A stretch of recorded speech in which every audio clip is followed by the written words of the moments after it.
Hey, there we go. Okay, cool. So, welcome everyone. So if you don't mind, Brianna, just introducing yourself, talking about yourself, the typical stuff, like from the moment you were born to this moment right now, every single detail. We got all day.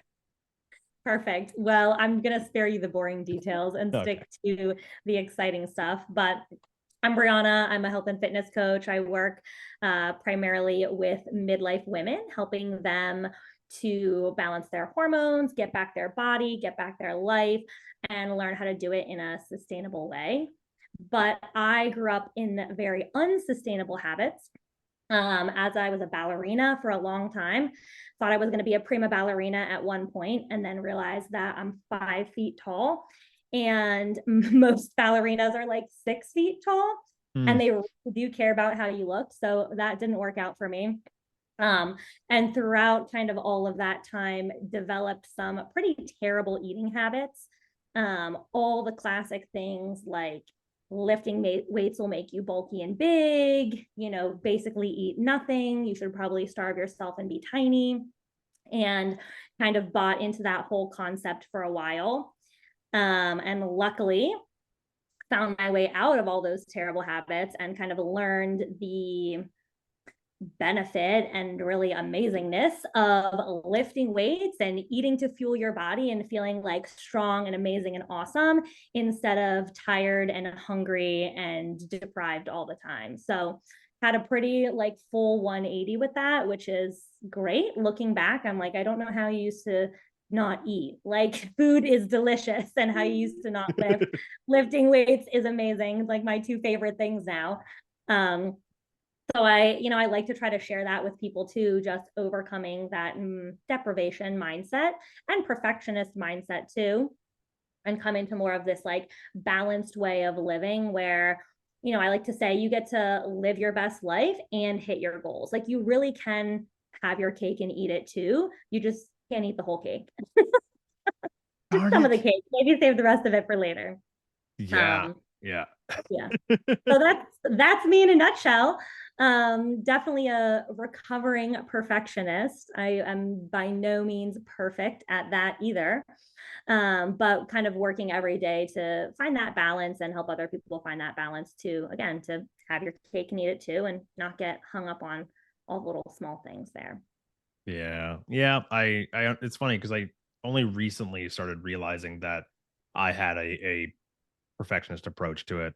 Like it wasn't something that I was aware of. Like I didn't even realize that I was like, hey, like this needs to be better. You need to be better. Why aren't you doing better? Why aren't you doing more? Like it just never really occurred to me that I was in a bad place. Because when I don't know, 7 years ago now, when I originally moved to a small town. I moved in with a friend who was very into bodybuilding, and Mhm. I was already a strength coach and like nutrition coach and stuff like that. But I had let myself go. I'm 5'7" and I got to like 250 pounds, so I was a pretty chunky boy. Yeah. And over time, I got down to 190, and then I was like, no, like I need to be leaner. And that never occurred to me that that might bite me in the ass one day.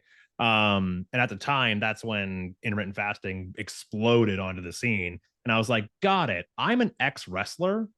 We're used to doing horrible things to our body to make weight. So I was like, oh, don't eat for 48 hours. And not only am I going to lose fat, I'm going to be healthier. Amazing. Cause this is before I knew all that. Before I like, this is back when like autophagy, growth hormone, and all that sort of thing was super huge. Yeah. And that's what we thought was true at the time.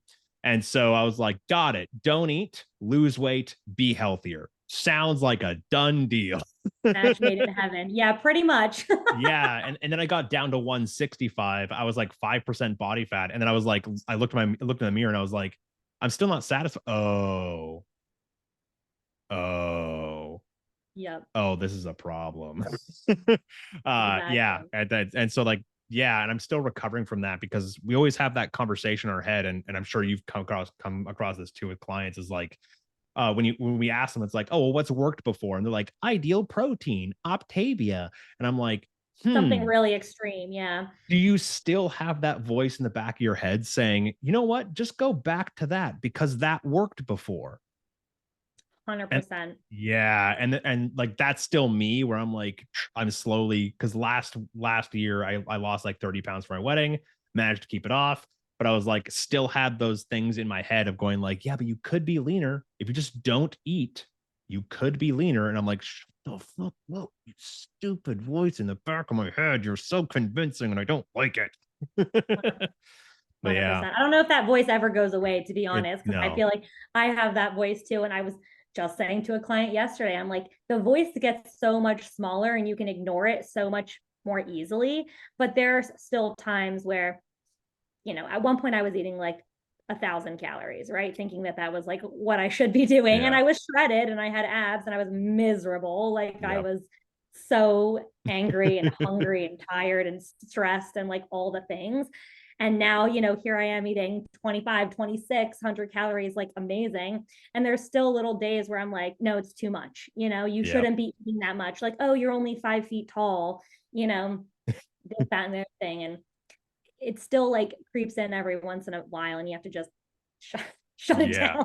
Yeah, it's funny because Put like it not back in only the corner. yeah, because like not only are we trying to like are we chasing perfection, but our idea of perfection is also wrong. But that's still the thing that we get called towards, and it's like, Right. And mm, again, it's like once you reach that goal, you want more. Or at least, I mean, yes, that's how, it's like you have your idea of perfection, and clients, I feel like a lot of times see this. It's like, oh, I just want to lose 10 pounds, right? You lose the 10 pounds and you're like, well, I want to lose 10 more. yep, yes, I that want to was have like yep, want to be able to see my abs. I want to be able to see more abs. I want to, whatever it may be. Like that perfection kind of keeps, or that bar keeps getting raised, and you can really never get there. yeah. I mean, that's what happened to me because like when I went from 190 down to 180, I was like, okay, this is working, great. Honestly, 180 is probably where I should have stopped. But then I was like, I want more. And I was like, oh, how far can I push this? Right. I've always been the kind of chunkier kid. I've Mm. never seen my abs before. So I was like, you know what? Let's try it. Let's go a little bit further. Got down to 175. I was like, okay, I'm looking really good. Still not satisfied. Went down to 170. Same thing. I was like, cool. I've now lost 20 pounds since my initial like 50 pound, 60 pound loss, and I was like super proud of myself, but I was like, it's not enough. And then looked at it, I was like, okay, well, how do I drive this down even further? Cool, less calories, done, easy. And then drop down to 165. And like that's when I was like, I could see veins on my abs. And I was like, I'm still not satisfied. Oh shit. Then that's when it clicked in. I was like, if I can, like, I've never seen veins on someone's abs before. So the fact that I got that lean and expected more of myself, I was Crazy. like, that's when I was like, oh no, what have I done? Yeah. Yeah, and that was literally 6 years ago when that happened, and that's still something that comes at me, and so it's like, yeah, I mean, so continuing the conversation about perfectionism, what would you say is perfectionism? Like, what do you think it is, and where do you think it comes from? Well, that's a deep question, but I don't know if I know the true answer of that. But for me, and I think for a lot of other people, perfectionism, it's those unrealistic expectations, thinking that you're going to be 10 out of 10 perfect all the time with whatever your specific goals are or habits are or actions are that you're trying to do. I mean, it doesn't have to necessarily be health or fitness related. I think that's what I most often tie it to, because that's what I talk to people all day about. And also where it shows up a lot for me, it's like, if I don't hit my macros every day perfectly, I'm a terrible person. Mhm. I'm a failure, I'm worthless, like it's not worth it anymore, thinking that we have to hit this like very specific number all the time, like day in and day out with no room for error. Yeah. Um, and if you do mess up, again, it's like that you kind of spiral into that I'm terrible, I'm awful, I can't do anything, I'm a failure, I'm worthless. Like it very much ping pongs from the, oh my God, I'm amazing, I'm doing everything perfectly, to I had one little mistake, I might as well just like give up, lay on my bathroom floor and like eat a pint of ice cream because I went 5 calories over my macros today. Yeah. So it's all ruined. Yeah, it's like, well, if I already fucked up, I might as well keep fucking up and just enjoy myself now, get it out of the way, and I'll just start over again on Monday, right? No, That's a huge thing that happens all the time, and it's like, yeah, that total mentality of like the high and the low. Like I'm on, I'm off, I'm on a diet, I'm off a diet. My favorite is like I'm being good and I'm being bad. It's like you're just Mhm. being, like you're just Yes, doing. yeah.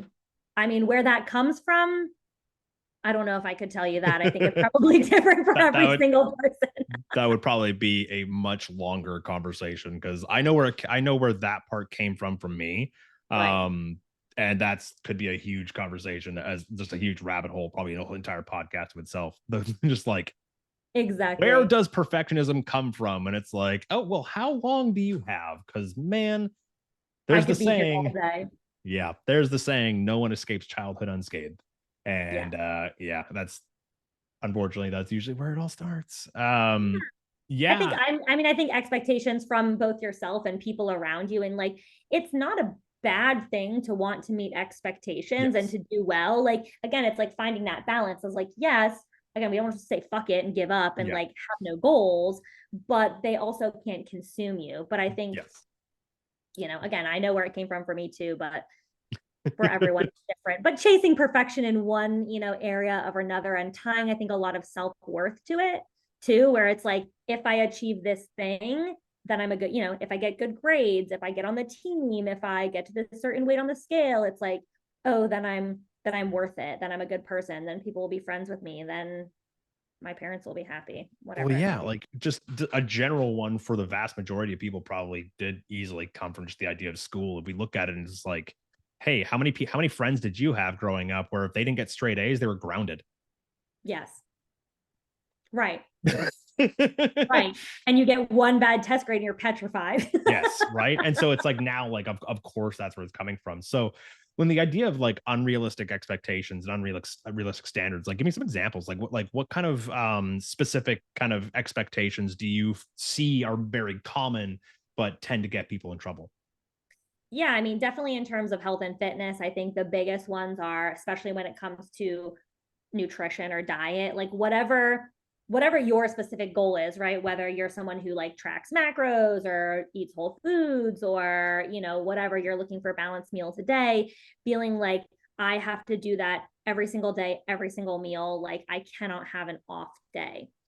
Having to hit those nutrition goals so specifically and not realizing that there's going to be a bad day thrown in there, whether I hate to use the word bad, but that's what everybody understands, right? Yeah. Like an off track day, you're going to have a travel day, you're going to go on vacation, you're going to get stuck late at work. Like something's going to happen to like knock you off your game a little bit at some point where you maybe won't hit your meal goals or your nutrition goals spot on, but you'll probably get close. Maybe okay, again, you get stuck late at the office and you end up going out for drinks and getting happy hour, appetizers with somebody. And you feel like, oh my God, my whole day's ruined because you had this one little off meal when really the rest of your day was fantastic and you could just keep moving forward from there. So people Yeah. oftentimes feel like, one bad food, again, fuck it, I'm over it. I can't diet anymore. Like Yeah. this doesn't work for me. Yeah, there's Whatever. actually a really good visual that actually goes along with this. I wish I had it. I'll post it in the comments of this video, and I'll probably put it on YouTube as well. But it's basically like showing 28 plates in a row, and Mm, there's like 27 of them are pink, and one of them are white. And it says like because it's basically if you're having 4 meals a day, right. 7 days a week, that's 28 meals a week that you're having. And it's like one of those you happened to not be perfect on is literally just 3.6% of your entire week worth of food. I promise you that one meal is not going to overthrow the other 27. Exactly. Yeah, yeah, But it's the a difference really is insane. hard concept for people to like get into their minds. Yeah. And I So, think too, a lot of it comes from also all of these ridiculous diets that people go on, 75 hard, whatever, the 21-day detox. Like, I Yeah. don't even know what they are. I like those things never show up on my algorithm, so I don't know what they are anymore. Um, but like they're so, it's that mentality of like, you have to do this thing for 6 weeks or 3 weeks or 30 days or whatever it is. And if you mess up, like, again, you're back at square one. You have to start over and you didn't succeed at the challenge.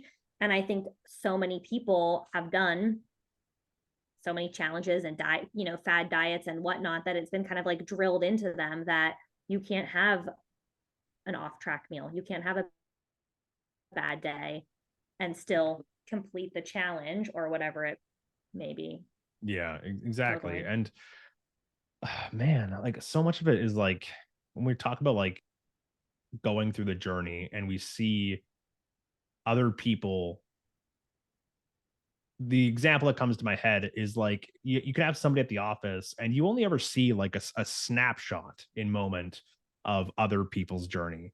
And some people who will look at other people who can eat pizza and they'll still lose weight the next day, and we look at them and we're like, man, like I wish I could do that. But in reality, like we take a step back and actually observe them in their life, maybe this is the little bit of pizza that they're allowed to have in their diet, right? But Right. we look at it and be like, oh, they can eat that way and still lose weight. It's like, yeah, but you're only seeing this one single moment. They're not gorging in it every single day.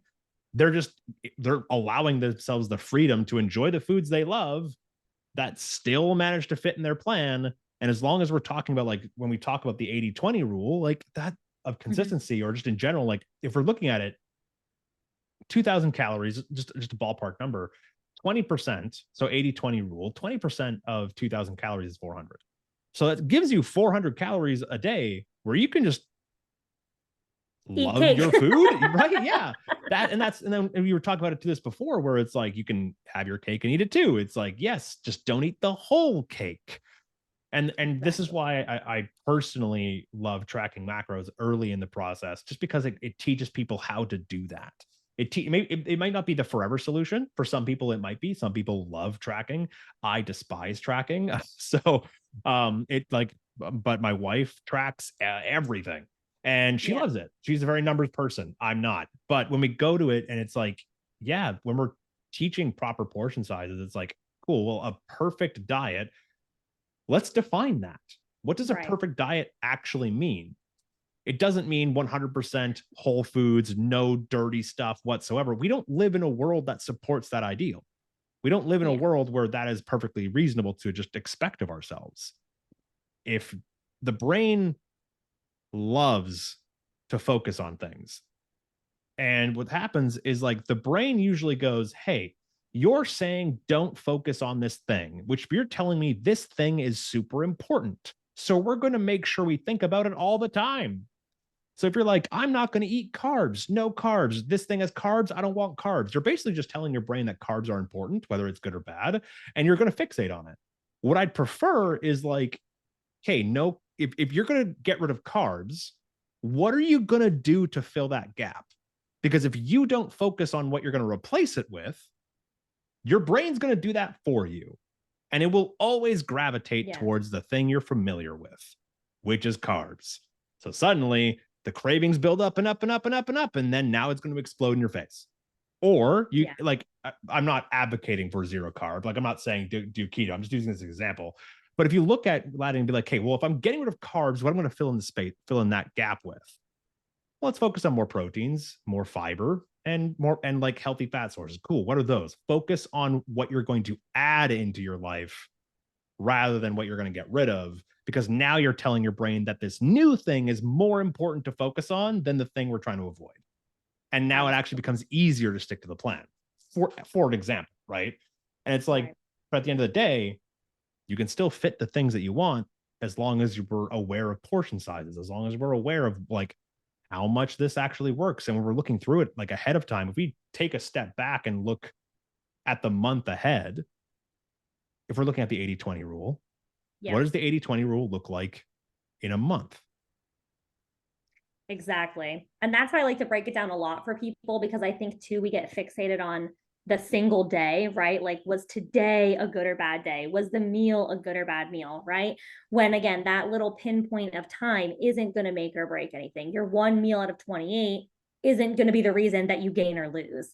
It's the things that you do most of the time, that consistency, that's going to move you in one direction or the other. If every day you're saying screw it and you're, not tracking macros, I call it eating like an asshole, right? And Me just too. like having no care in the world, yeah, you're probably not going to lose weight. You're probably not going to look your best. You're probably not going to feel amazing in the gym.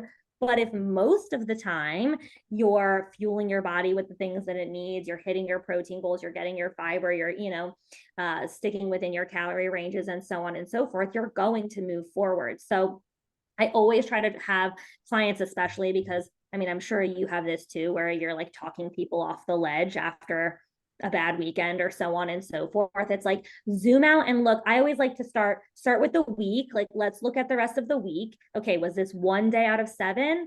All right, we can take a deep breath. Like, we're still on track with 80%. And then always zooming it out even further. Like, let's look at the month. How has your month been?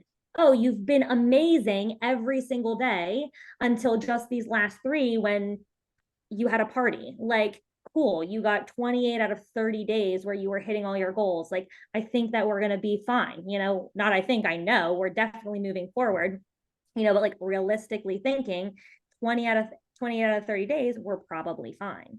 And then I even like to zoom that out even further and look at people's whole years, because I think this is kind of like mind blowing for people that 80% of the year, right? There's 52 weeks in a year.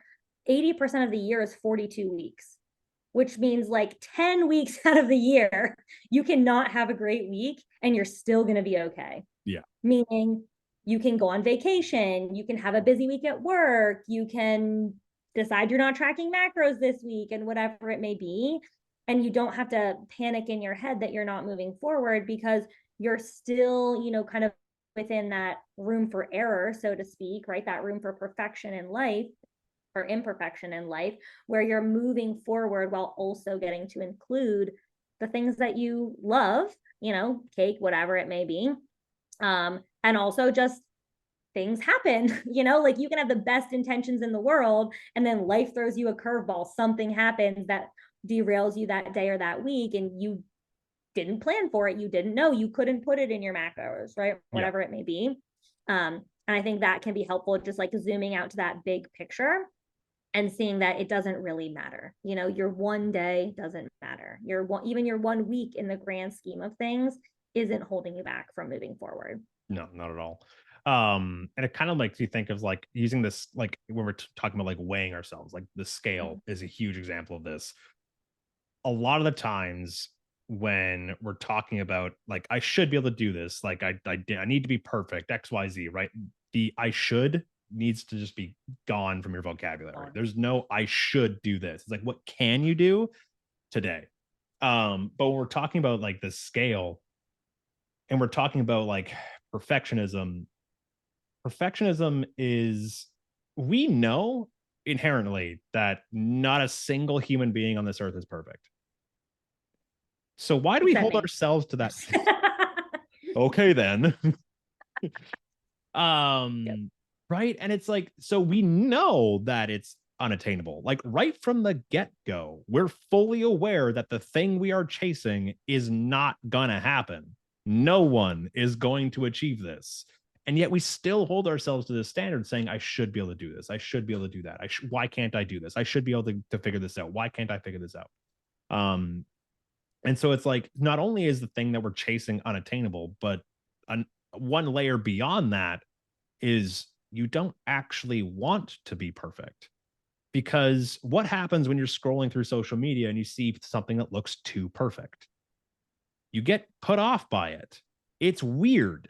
Like it's almost uncanny when someone has a perfectly symmetrical body. It looks fake. Yet that's what you'll see all the time. So not only are we chasing something that is unattainable, we're chasing something you don't actually want.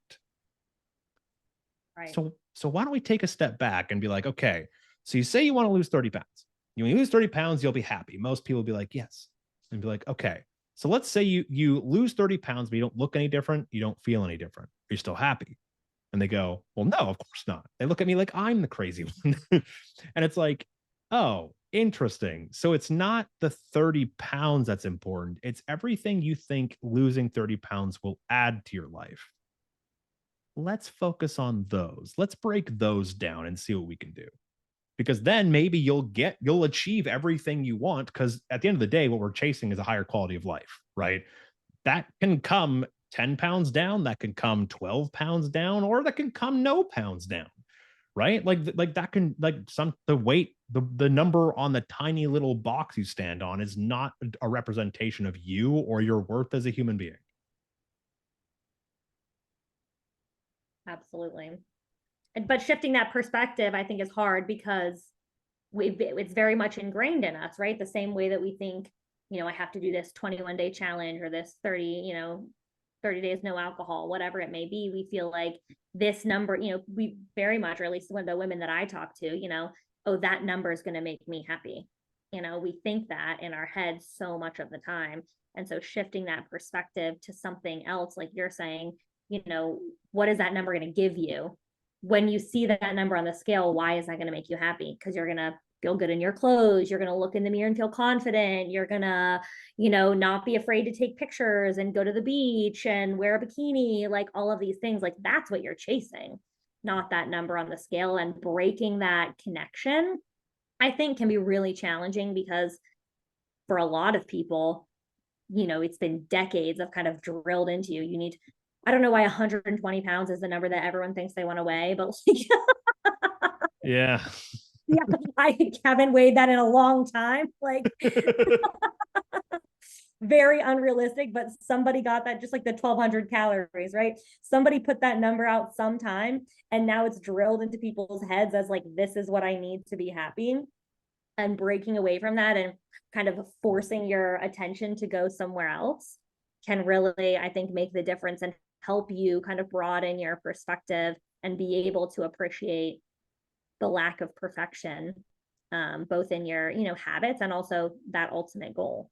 Like you said, no one's goal is really to be perfect because that's impossible. Then you'd be a robot. Then Yeah. AI would be taking over the world. We've already had that problem, okay? Yeah. Also a topic for another day. Yeah. That's not even a topic I like talking about. Like, wild to me. But yeah, I mean, so we talked about like what perfectionism is, right? The unrealistic standards, the unrealistic expectations of ourselves, the expectation of like, or like comparison, right? It's like, oh, like my friend Judy lost 10 pounds in a single month, which means I should also be capable of that. I have clients that are working 14-hour shifts. Most people are awake 16 hours a day if they want to get 8 hours of sleep. That gives them 2 hours to both exercise, to cook, to spend time with family. That person should not expect the same results as somebody who maybe works 30 hours, is like 20 years old with zero life responsibilities. One of the most frustrating things that I hear online is when younger trainers without any actual life experience or responsibilities are like, oh, you just don't want it bad enough. Oh, you just need to want it more. Oh, everyone has the same 24 hours in the day. And I'm just like, Wrong.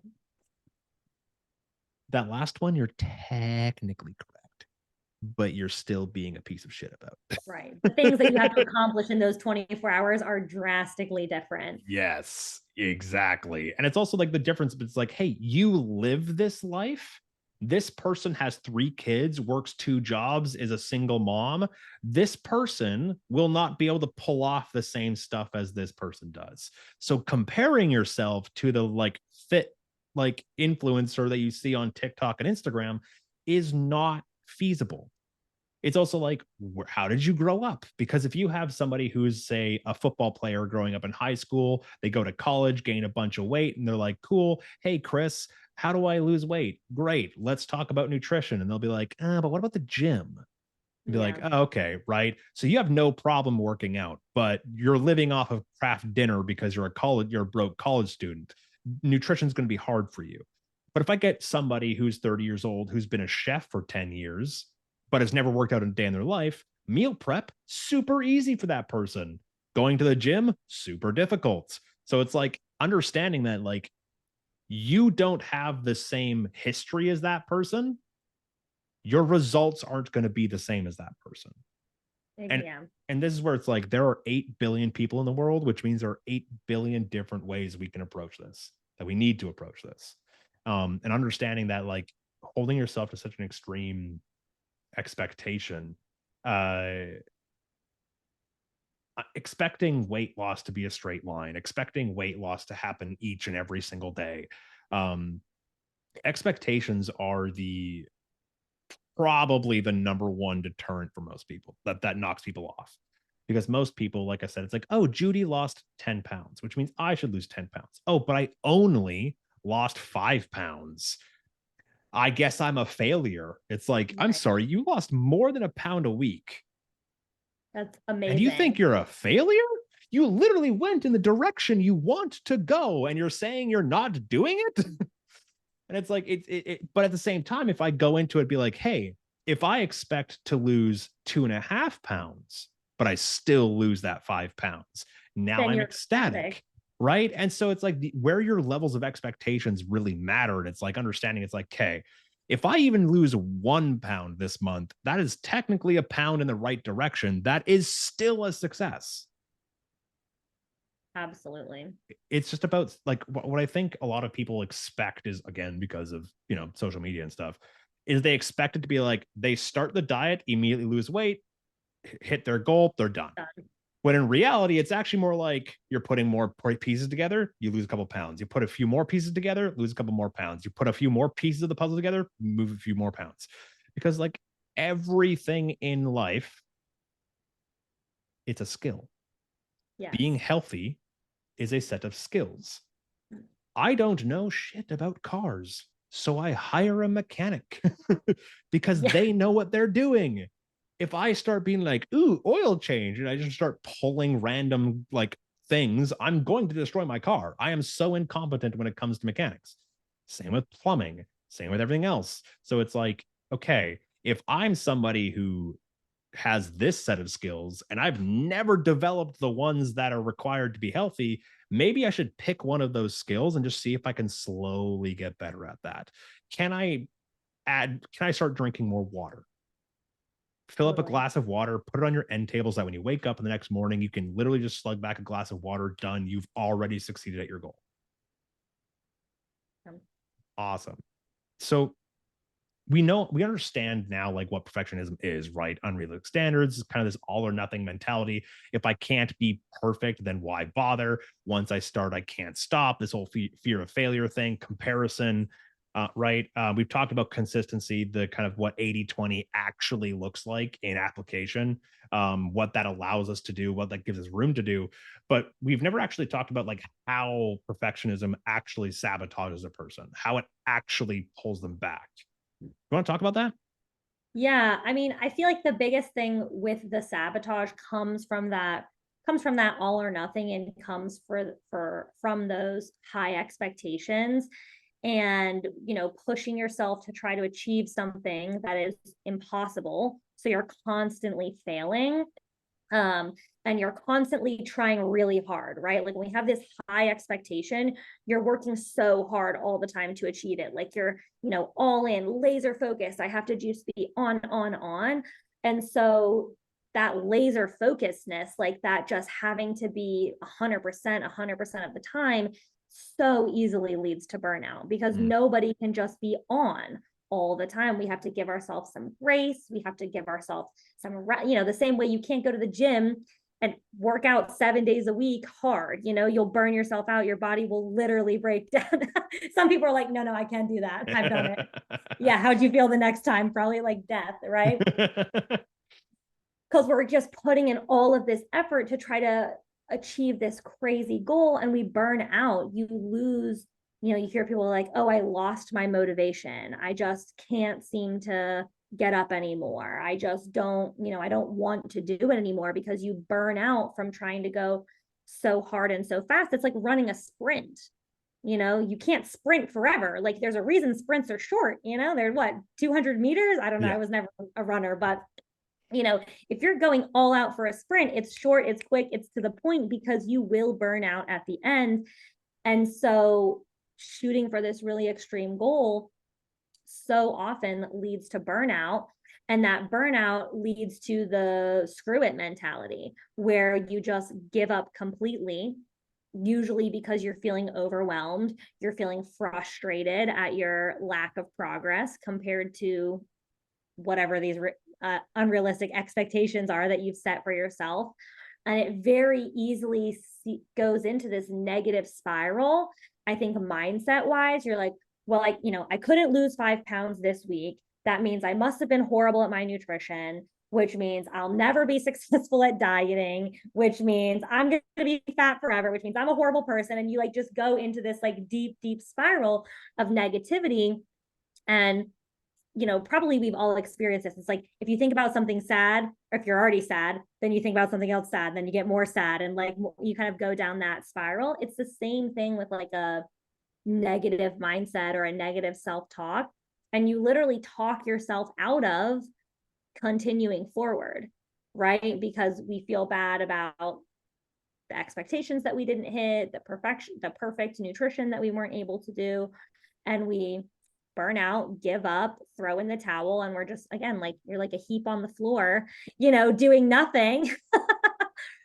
When if we gave ourselves a little bit of grace and a little bit of maybe lesser expectations and focused more on the process and the progress versus the perfectionism, you kind of open yourself up to not burn out. Like you said, drinking a glass of water every day isn't that hard, right? Like most people could probably do that, even adding on to a busy schedule. Okay, so you get that down. Now you've made progress. You're, drinking a glass of water every day. Can we add the next thing? Can you eat protein at breakfast? Right? Okay, not that hard. It's one thing. We add that on, we do it. And if you have kind of like this slow build of habits or skills, right, that you're learning over time, you can really bypass that burnout and that failure, because you're setting yourself up for success, and you're doing something that's within your capabilities versus trying to sprint through anything and everything. Yeah. Yeah, there's so many things to talk about there. Number one is like, understand that this is a forever pursuit. And I think if you can actually inhabit, because one of the most tossed around phrases in this entire industry is it's not a diet, it's a lifestyle. Um, Problem is, most people treat their lifestyle as a lifestyle under the condition it gets them the results. And therefore, if they don't get the perfect result from their lifestyle, then they quit. And it turns out that they didn't actually treat it like a lifestyle. They just treat it like a diet, but they liked the idea of calling it a lifestyle instead. And because it made them sound cooler or made them sound smarter or like they're doing it the right way. But in reality, you just treat it like another diet. You just named it something else. But life is in the word lifestyle. Like, you are correct with that statement, but you're still thinking about it in the same way you always have. And if Mm-hmm. we think about it from the lifelong approach, thinking that's like the point of getting healthy is not to get healthy and then stop being healthy afterwards, just to pat yourself on the back and say, hey, look, that one time I managed to get healthy. No, the point of it is to get healthy and stay that way for the rest of your life. So what does that look like? Okay, well, it looks like there is no timeline. There is no time frame to attach to it, because you don't stop trying until the day you die. So there is no timeline. It's just, what can I do today to even just be 1% better than I was yesterday? What can I do to just do a little bit more? And some days you don't do more. One of the things I talk about all the time with a lot of my clients is the idea of like, I can't make your 10 out of 10 days better. But what I can do is make your worst day that is currently a 2 out of 10. If I can take your average worst day from a 2 out of 10 to a 4 out of 10, I've literally doubled the rate you could possibly make progress. And I like that approach better, because when people set goals, a lot of the times they're super motivated. Hey, they look in the mirror one day and they're like, you know what? I'm gonna make a change. I'm dedicated to a change. I'm gonna drop 30 pounds. I'm gonna eat my body weight in protein. I'm gonna do this. I'm gonna go to the gym 6 days a week. I'm gonna do this. I'm gonna do that. I'm going to hit 10K steps because the internet told me that's what I need to do, blah, blah, blah, blah, blah, blah. And they go, oh, wait, I'm also a single mom of 3 kids, work 2 jobs, trying to take university classes. And meanwhile, I'm also doing this, that, and the other thing. And then they burn out and they crash. Most people have, but there are some days where they can do that. There are Right. some days where you'll be able to commit to that and you'll feel really good about yourself. But at some point, life will be like, hey, fuck you. Not today. And you'll still, so you'll be at a 2 out of 10 today, but you'll still compare yourself to that moment where you set the 10 out of 10 goals. Because I don't know if you've ever worked with somebody or knew somebody at all who ever had depression, but Mm, sometimes just getting out of bed takes 80% of the energy they'll have that day. yep. Good luck committing to the 10 out of 10 at that on those days. So what I like to do is like, what can I do to what are like tiny little things that can make your 2 out of 10 go to a 2.5 out of 10, to a 3 out of 10, to a 4 out of 10. If I can make your worst days better, then overall your progress will come because your average has increased. Your average between 2 and 10, right? You're basically sitting at like a 6. If I Right. make go from a 2 to a 4, well, now your average is a 7. Great. Your average day is now getting real close to that 80-20%, that 80-20 rule. Can Yeah. we bump it up to there? What can we do that you can even do on your worst days to commit to and follow through on? It take like 5 minutes. Like I usually like to pick like a 5 minute goal for 3 different categories, like exercise, nutrition, and self-care. And that can look different for everybody else. But like you can get for nutrition, you can get a potato, stab it a few times, wrap it in a wet paper towel, microwave it for 5 minutes. 5 minutes, there's your extra vegetable today. For exercise, walk, just take 2.5 minutes to walk out and then 2.5 minutes to walk back. You're done. Or do a stretching routine when you wake up. Everyone has 5 minutes somewhere in their day, like whether it's between tasks, on a lunch break, whatever it is, when they wake up before the crazy kids get out of bed, and you're like, cool, I got 5 minutes. I'm just going to stretch for 5 minutes. That's it. 5 minutes. But there's your physical commitment.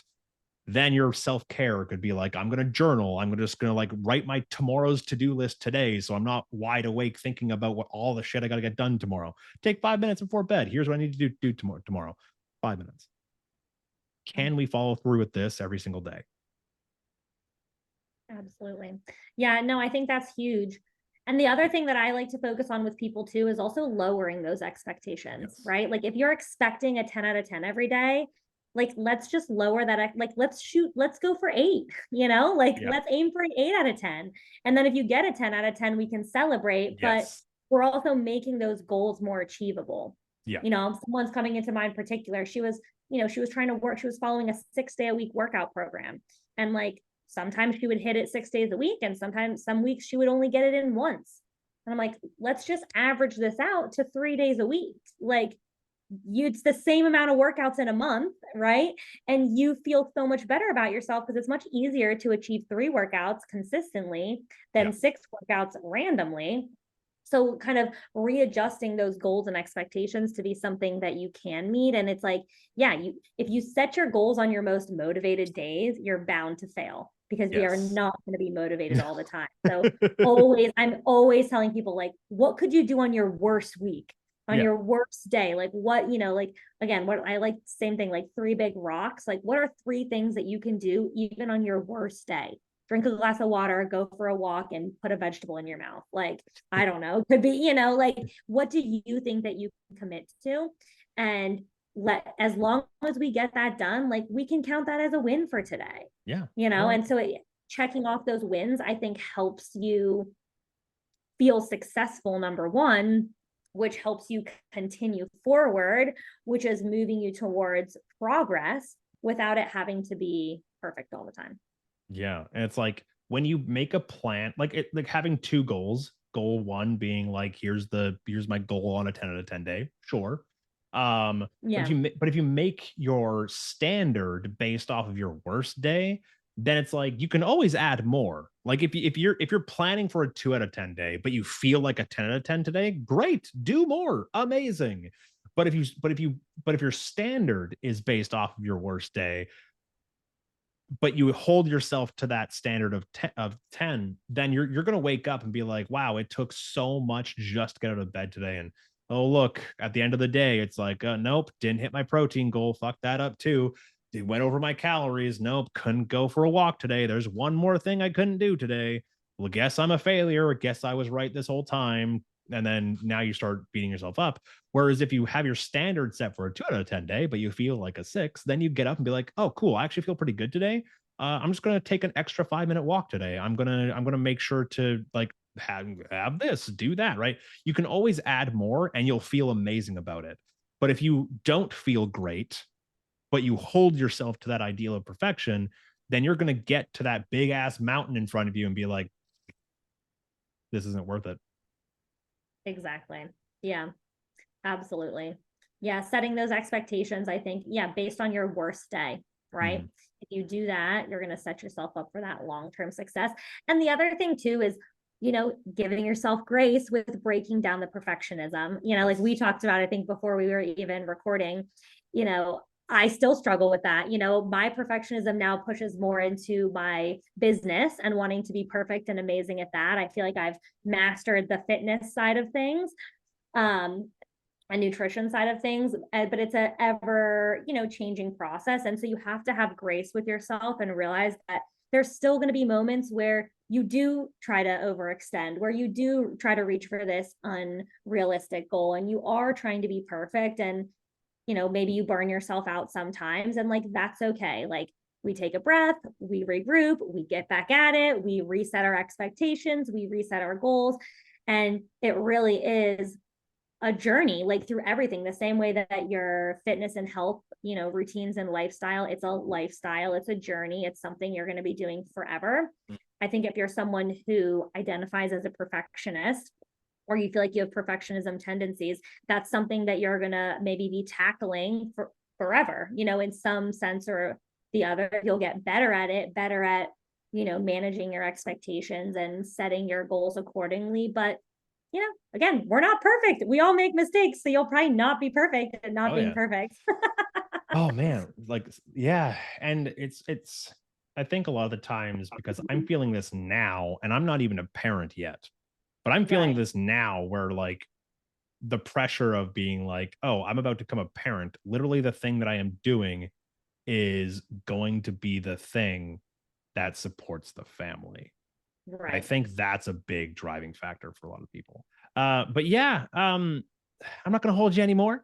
I know you've got things to do, you've got places to be. But yeah, thank you so much for coming on. Thank you so much for jumping in Absolutely. today. No, Yeah, absolutely. This was amazing. And hopefully, your audience finds it helpful and can start to kind of break down some of those mindsets and reshift their focus to things. Definitely for me, like I think about that 80/20 and like zooming out all the time when I'm feeling panicked, when I'm getting into that, like, that perfectionism mindset. It's like, take a breath, zoom out, think about your day, think about your week, think about your month, like, think of all the wins that you've stacked up and all the things that you've done up to this point.